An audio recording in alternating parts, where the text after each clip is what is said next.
Alors, je m'appelle Violaine Tribolet. Je suis ingénieure d'études en biologie et je travaille à l'Institut de génomique fonctionnelle de Lyon dans l'équipe dirigée par Jean-Marc Vanacker qui s'intitule Physiopathologie des récepteurs nucléaires orphelins.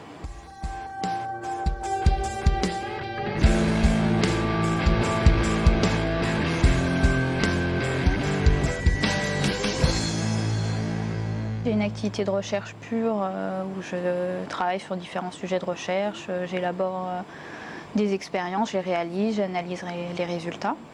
J'ai également une activité de développement de techniques où je me forme à des nouvelles techniques, je les mets au point et je les développe au sein de mon équipe de recherche.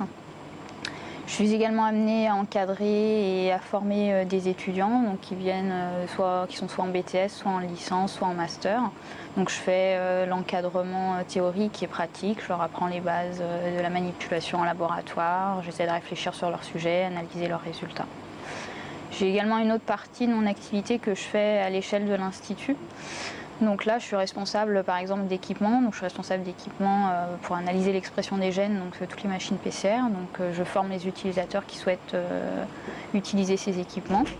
Et je suis également depuis peu assistante de prévention. Donc j'ai fait la formation récemment et donc dans ce domaine-là, j'essaye d'évaluer les risques qui sont peut-être présents au sein du laboratoire pour essayer de minimiser, de faire en sorte qu'il n'y ait pas de danger. C'est ça qui est très intéressant, c'est qu'on ne fait jamais la même chose tous les jours. C'est très diversifié, c'est pas du tout répétitif. On peut varier vraiment les plaisirs, faire soit de l'encadrement, soit de la recherche, soit de la mise au point de technique, soit du développement de technique. Et ce qui est bien, c'est que justement, on s'organise comme on veut, on est très libre.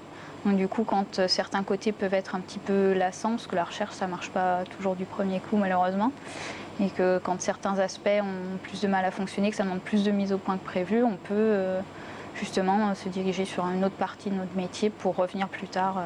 En tout cas, dans mon contexte, il n'y a pas du tout de notion de hiérarchie qui est imposée. On discute autant avec des chercheurs qu'avec des étudiants, qu'avec des ingénieurs ou des assistants ingénieurs. Il n'y a pas du tout de hiérarchie en fonction du niveau d'études qu'on a.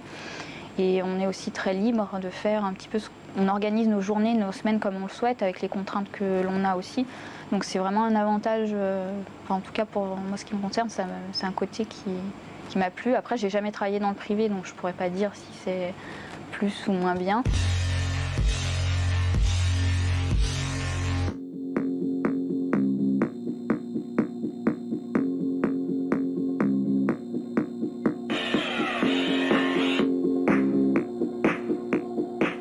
Alors, j'ai commencé mes études par un diplôme d'études universitaires à l'université Claude Bernard à Ladois, à Lyon. J'ai poursuivi après par une année de spécialisation en biotechnologie. Donc cette année comprenait 5 mois d'enseignement théorique et 6 mois de stage. Donc c'est un stage que j'ai effectué dans une unité de recherche INSERM qui est sur le centre de recherche et de lutte contre le cancer à Lyon, au centre Lombera. C'est vraiment là où j'ai découvert le métier et c'est ce qui m'a plu, ce qui m'a dit que je voulais. C'est là-dessus que je me suis décidée à vraiment faire ce métier. Et donc après cette formation, j'ai souhaité continuer par 2 ans supplémentaires. Donc, j'ai effectué un diplôme de l'école pratique des hautes études ou diplôme EPHE. Et lui qui consiste à travailler 2 ans sur un sujet de recherche dans un laboratoire. Donc, j'ai effectué ce diplôme dans le même laboratoire précédemment, au centre Lombera. Donc j'ai travaillé 2 ans sur un sujet de recherche et j'ai validé ce diplôme par la rédaction d'un mémoire et une soutenance orale pour défendre les travaux que j'avais faits pendant ces 2 années. Et donc à la fin de ce diplôme, j'ai obtenu un bac+5.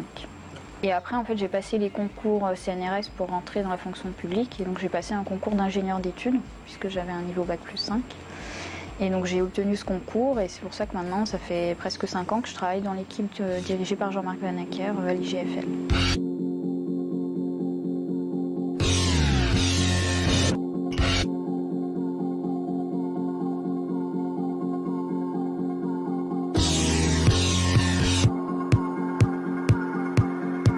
De la patience, ça marche pas toujours du premier coup. Il faut être autonome, il faut être organisé, il faut être rigoureux parce que ça demande d'être minutieux. Des fois, on fait des manipulations qui demandent d'être vraiment concentré longtemps avec des gestes précis. Donc minutieux, rigoureux, autonome. Il faut aimer le travail en équipe aussi, parce que moi je travaille pas sur une plateforme, j'ai la chance de travailler dans une équipe de recherche. Donc on est plusieurs sur différents sujets, et on échange nos informations, on échange les données que l'on a, et il faut aimer travailler en groupe aussi.